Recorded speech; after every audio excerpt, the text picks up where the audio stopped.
Vamos a iniciar la charla de hoy sobre cardiopatías congénitas.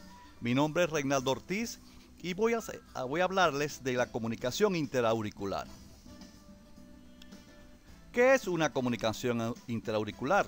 Comúnmente conocida como CIA. Es un defecto que se encuentra localizado a nivel del tabique interauricular y su origen es congénito. Ocupa el 5 al 10% de las cardiopatías congénitas y es más frecuente en niñas con una proporción de 2 a 1 con respecto a los varones. Con respecto a la ubicación dentro del tabique interauricular se clasifican en relación con la posición que ocupen con respecto a la fosa oval, de tal manera que lo podemos clasificar como ostium secundum, que está ubicado a nivel de la fosa oval y representa el 70% de estas comunicaciones. Posteriormente tenemos el ostium primum, que está ubicado a nivel de la porción antero-inferior del tabique interauricular en relación con los anillos atrioventriculares. En forma aislada ocupa el 15%. Luego tenemos la seno venoso, que es una comunicación que está ubicada a nivel de las cavas, siendo más frecuente con la cava superior y tiene como característica, usualmente tiene un drenaje venoso pulmonar anómalo o una conexión venosa pulmonar anómala. Y en forma menos frecuente tenemos el tipo seno coronario y la aurícula única. Asociada a la CIA puede estar presente un prolapso valvular mitral en un 30% de los casos. Con respecto a la fisiopatología, puntualizamos dos aspectos interesantes. Primero, que hay una distensibilidad del ventrículo derecho que va mejorando y aumentando con los años hasta alcanzar su máximo a los 4 años. Y el otro elemento importante es que existe una compliance del volumen en el circuito derecho que le permite adaptarse a volúmenes crecientes. En presencia de un defecto interauricular, como vemos en la gráfica, estos elementos fisiopatológicos condicionan que el flujo se haga fácil y preferencial hacia la derecha, con un cortocircuito de izquierda a derecha. Esto condiciona una gran sobrecarga de volumen del ventrículo derecho o llamada también sobrecarga diastólica. Y en atención a la adaptabilidad, las cavidades del lado derecho, aurícula y ventrículo derecho y el territorio de la pulmonar se ensanchan. La aurícula izquierda no participa del crecimiento porque el flujo se desvía fácilmente hacia allá. Y en etapas posteriores de la vida, un elemento característico es la desproporción de tamaño a favor de las cavidades derechas con respecto a las izquierdas. Un elemento también fisiopatológico importante es que se pierde la variabilidad de flujo respiratoria, que condiciona que, según el ciclo respiratorio, el volumen se moverá más o menos en una cavidad o en otra, como la izquierda o derecha. De tal manera que estaríamos ante flujos de rata fija. Todo esto hace que esta patología sea bien tolerada y sea casos raros de insuficiencia cardíaca congestiva derecha en etapas tempranas de la vida, especialmente antes de los 4 años. Y con respecto a la sobrecarga de volumen que se le ofrece a las cavidades derechas, la válvula pulmonar se comporta como una estenosis funcional. Especialmente puede detectarse soplo en cortocircuitos aún menores de 1.5, que sería la relación entre el flujo pulmonar y flujo sistémico. Pero cuando el cortocircuito es importante, como vemos acá, con un cupo EQS mayor de 2.2, no solamente detectamos alteración hemodinámica a nivel de la válvula pulmonar, sino también a nivel de la válvula tricúspide. Con respecto a la evaluación clínica, incluyendo el electrocardiograma y la RX de tórax que se realiza rutinariamente en toda evaluación cardiovascular, podemos decir que estos pacientes usualmente son referidos por hallazgo de soplo y rara vez, o infrecuentemente, pero sí se ve por palpitaciones. Los niños regularmente son de talla baja y como elemento clínico característico son dos. Uno, la presencia de un soplo de forma romboidal o mesosistólico a nivel de la línea paraesternal izquierda en el área pulmonar con una intensidad de 2 a 3 sobre 6 que varía poco con la respiración. y la presencia, por todo lo que hemos dicho, de un segundo ruido que se mantiene desdoblado de forma permanente y fija. Cuando los cortocircuitos son muy importantes, como dijimos anteriormente, un cupo de Quetzal mayor de 2.2, existe un soplo de estenosis funcional tricuspidia, que en este caso es diastólico, o que puede ser mesodiastólico o protomesodiastólico. Con respecto al electrocardiograma,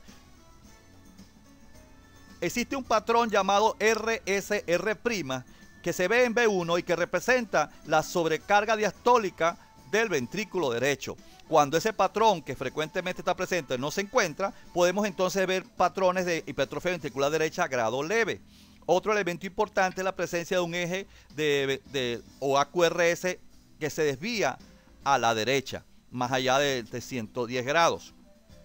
Y otro elemento importante de la evaluación primaria, que es la placa de tórax, nos muestra, consecuencia de esta sobrecarga hemodinámica, la presencia de un cono pulmonar prominente y la presencia de hiperflujo pulmonar, que tanto se ve a nivel periférico, como a nivel central, como a nivel periférico. Cuando la sobrecarga es muy importante, pudiésemos ver cardiomegalia a expensas de cavidades derechas, con un leve levantamiento de la punta, expresión de la dilatación ventricular derecha. Con respecto a los métodos exploratorios en comunicación interauricular, el diagnóstico actualmente se hace por ecocardiograma, que representa un método fácil y con bastante sensibilidad para detectar los defectos. El ecocardiograma modo B, Doppler, color, especialmente a nivel transtorácico, que es el usualmente usamos, es diagnóstico, especialmente con la visión de 4 cavidades subcostal, que nos permite ver el tabique interauricular de manera perpendicular. Este método nos aporta una información anatomofuncional muy importante, anatómica, porque nos dice dónde está ubicado el defecto y sus dimensiones, y funcional porque podemos evaluar las consecuencias hemodinámicas de ese defecto y poder estimar el grado de sobrecarga que tiene, de tal manera que tiene perspectivas hasta de decisión quirúrgica o no.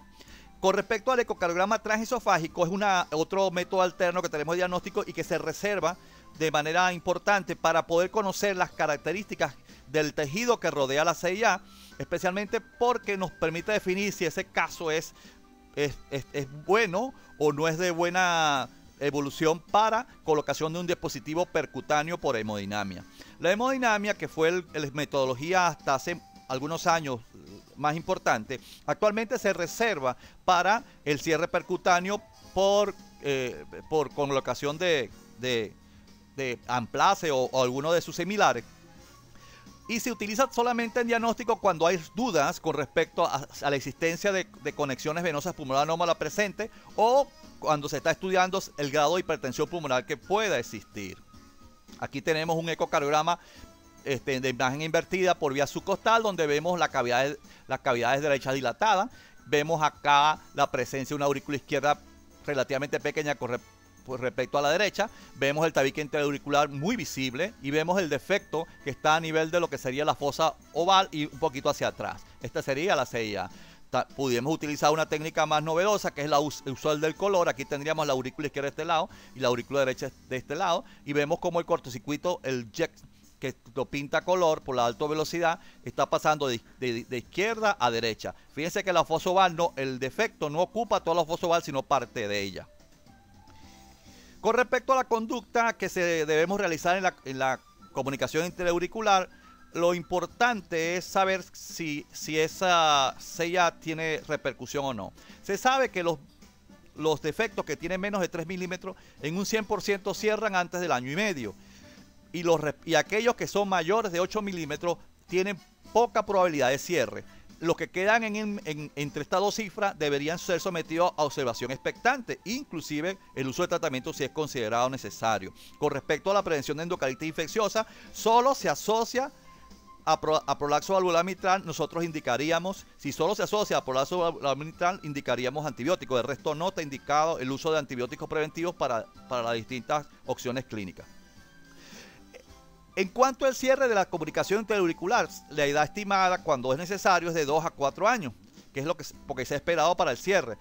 Pero si existen signos de sobrecarga como insuficiencia cardíaca, inclusive también si existe retardo corporal del niño en su crecimiento o hay infecciones respiratorias a repetición, estaría indicado el cierre precoz. ¿Cómo lo hacemos? Bueno, hemos dicho que actualmente la indicación precisa es el cierre percutáneo, de ellos es la metodología del Lamplace, porque es el método actual de elección, especialmente en cuando el defecto ocupa de 5 a 32 milímetros y cuando tiene un reborde periorificial de 4 milímetros de anchura. Con respecto a la metodología, aquí tenemos un ejemplo, un catéter se colocó, se pasa a través de todo el sistema venoso, a través de la cava inferior, atravesamos el tabique interauricular y del lado izquierdo, a nivel de la aurícula izquierda, se libera una parte, la parte más distal, que representa esta forma que tenemos acá. Eso luego se ala y queda anclado sobre el tabique interauricular y se libera la otra porción, la proximal, y queda el tabique interauricular atrapado a manera de sándwich. Luego de pruebas de sostenimiento que ellos hacen, al considerar que está bien fijo, lo liberan haciendo la técnica que ellos muy bien manejan. Cuando la metodología para cierres de PCA no es factible, de CIA no es factible, pues tenemos la ya conocida técnica quirúrgica que es segura, con un bajo riesgo postquirúrgico, pero que amerita el uso de circulación extracorpórea, lo que imprime hacer énfasis en los cuidados postquirúrgicos y el uso de terapia intensiva, que por lo menos 48 horas. Existen dos metodologías para el cierre. Una es la sutura directa con hilo. Y cuando esa técnica no es factible, pues se puede, o el defecto es muy grande, se puede utilizar parche de pericardio o Dacron. Con respecto a la historia natural de la CIA no intervenida con el paciente a su libre evolución, las consecuencias usualmente se ven después de la tercera y cuarta década de la vida, cuando pueden aparecer signos de hipertensión arterial pulmonar, insuficiencia cardíaca congestiva y arritmias tipo flutter o fibrilación auricular. Bueno, hoy hemos conversado sobre aspectos muy puntuales de la comunicación interauricular. Espero que les haya sido de ayuda, y con respecto a su atención, pues muchas gracias.